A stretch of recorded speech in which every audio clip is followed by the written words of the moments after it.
Bravo, Curly! Bravo, bravo, bravo! Great performance. Definitely worthy of a Tony. This is school play. In this episode, Mr. Simmons is putting on a play of Romeo and Juliet, and not surprisingly, not many of the kids are eager, especially the guys. Shakespeare, that guy, was he ever written? And that's true for a fair amount of the girls, especially Helga, who wants nothing to do with the play. But all that changes when she learns that Romeo and Juliet is not only a love story, but it's a love story where the two leads get to kiss.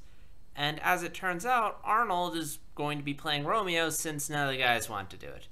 The only problem is, because Helga didn't audition for Juliet, she's now the 5th person in line to play her, with Rhonda being the one who's playing her, and then Phoebe, Lyra, and that girl with the flower dress serving as understudies since they all got callbacks.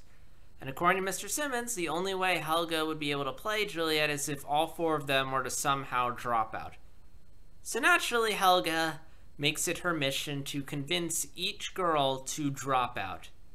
And surprisingly, she succeeds and winds up not only playing the part, but playing it really well and laying a big, long MO sesh on Arnold in front of everyone.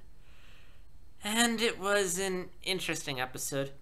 It's another one of those episodes where the solution is very simple. All Helga needs to do is just tell Arnold how she feels. But rather than be that direct, she goes for the indirect approach because she's shy and worried what everyone else thinks. In the Valentine's Day episode, she pretended to be Ruth.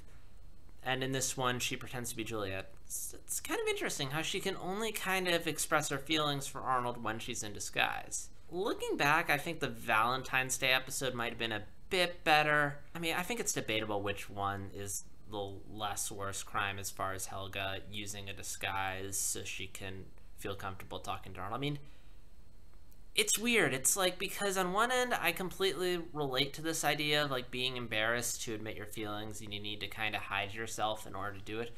But on the other end, Helga's way of doing it is very cruel and mean. In the Valentine's Day one, she tampered with mail and lied.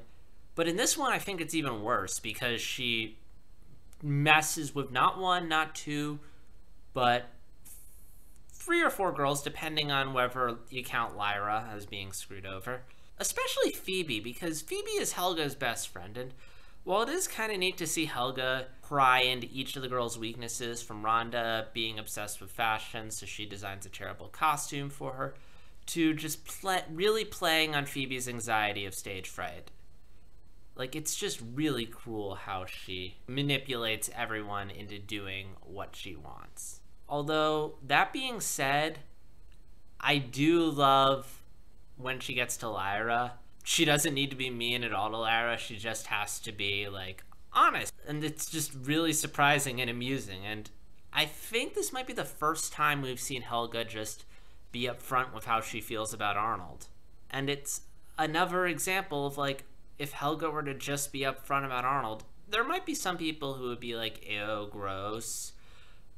But at the same time, I think there would also be a fair amount of people who would be accepting, who would understand and be supportive, like Lyra. I'm not sure why Lyra is so supportive. I mean, maybe it has something to do with her dating Arnold for that brief moment, but for whatever reason, it's a nice gesture, and it does make me wonder if Phoebe would have had a similar reaction. There is that one episode, I think it was Love Potion, where I kind of got that feeling that Phoebe kind of suspected that Helga had feelings for Arnold.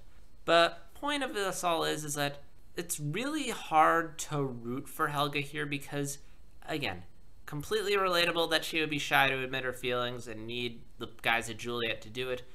But at the same time, it does make it a little rough to kind of watch her be mean to all her friends. Staying on the Shakespeare parallel, Helga kind of reminds me of Iago from the play Othello. Because in that play, you have a guy basically kind of being shady, kind of lying, kind of manipulating everyone to get what he wants. And that's somewhat what Helga does here, although, to be fair, Iago probably was a bit more extreme. I mean, no one died here, whereas in Othello, there's some death. There's some death. My other major nitpick here, this isn't really something a big gripe, but it is something that kind of irked me, is I didn't really feel like there was a need to have... One of the plot lines in this episode is there's a theater critic who's kind of a rival for Mr. Simmons, and I didn't feel that that was necessary. I felt there was enough anxiety between Arnold trying to learn his lines, which I really didn't care for that either, and Helga trying to work her way up the theater hierarchy so she could play Juliet. I felt like that was enough, that you didn't need anything else. Plus, it just felt a tad out of character. Like, Mr. Simmons doesn't seem like the kind of person that would have a rival or care what some critic thinks. Like, he seems like the kind of guy who just loves what he does. And yeah, I mean, he gets upset, but it's more when it's like he's trying to share something and students aren't listening. It did strike me as odd, because in this episode they make reference to the fact that Mr. Simmons put on a play of Long Day's Journey into Night. And that's pretty advanced for an elementary school. I mean, hold on, let me see if I can find it. I have a copy right here. Okay guys, I'm back. And look what I got with me, an old friend. Long Day's Journey into Night. I had to read this sucker senior year, and for the life of me, I don't remember it being that bad. I don't know, I was a big literature geek in high school. The one kid that didn't spark note it. Other thing I thought this episode did very well was it got to the heart of school plays and how awkward they are, and how typically girls are more into theater than guys, how awkward kissing scenes can be at that age. Even high school they can be awkward. Like, I remember, like, we were rehearsing this one play, and I remember watching them rehearse the kissing scene. Like, they did it, they had their kiss like 2-3 seconds and then just went in opposite directions and started laughing, because yeah, it's kind of awkward. I mean, for a lot of people this is like not only one of your first kisses, but you're doing it in public in front of people with someone that you may or may not have romantic feelings for. And it's kind of hard because you do need to sort of not think of it as you're kissing Sweet Susie from math class. You have to think of it as I'm Romeo kissing Juliet. And it requires an intense amount of commitment and just immersion in a character for you to be able to do that without, like, laughing. And it also requires your peers to kind of be respectful and bold. Like, hey, this is awkward. This is very embarrassing, but you're going through with it. That's going to do it for this episode. I am going to make a recommendation because I like doing that. And I'm going to recommend Spectacular Spider-Man Season 2, Episodes 5 through 8. For one, it's a fantastic cartoon that I think really captures the spirit of Spider-Man. And also, one of the through lines in Season 2 is the school play. And in the 6th episode of Spectacular Spider-Man Season 2, there is a through line in that all the kids are auditioning for a school play of Midsummer Night's Dream. And the way that the play is kind of interwoven through the action, I found very clever. So next time, we're going to be covering Parents' Day. Now, technically this episode is part of Season 5, but the DVDs that I use, they feature the episodes in airing order.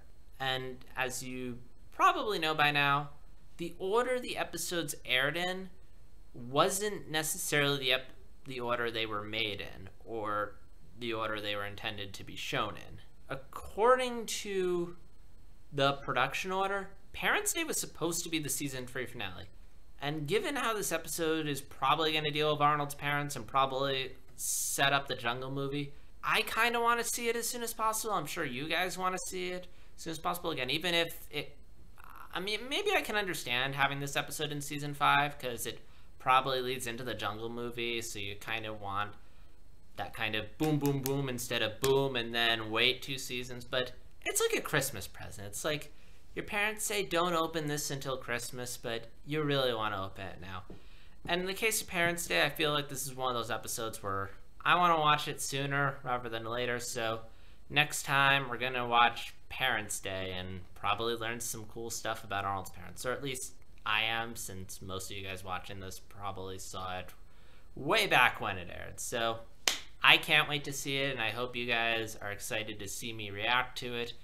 And I'll see you then. Until next time, this is JStar360. And make sure you memorize your lines, because you'll thank me later.